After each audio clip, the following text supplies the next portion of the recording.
Του λίγε που μας είπα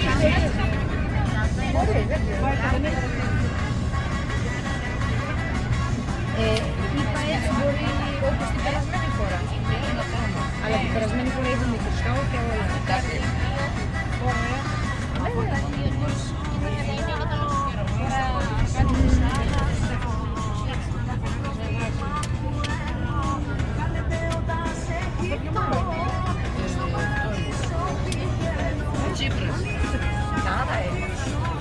Τσίπρας. Για τις δραχμές και λαού του τελευταίου. Ναι, αλλά ο Τσίπρας είναι πάνω. Βαρβάτσι δεν είναι πολύ.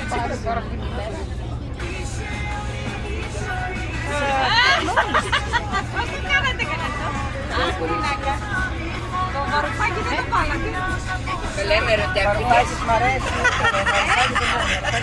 Με τα στήλα η Άννα μετά. Υπάρχει συνεταίρας με πόσους και είναι πειθαρχημένος και γι' αυτό δεν μπορούν να τον πατήσουν και γι' αυτό δεν ιδιοποιούν τον αγώνα.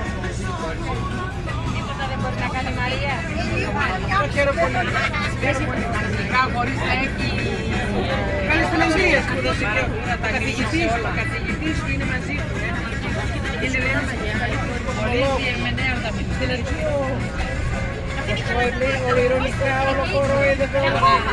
Χθες είδα μία έβγαλε ένα λόγο το έπαιξε και το πιάσαμε.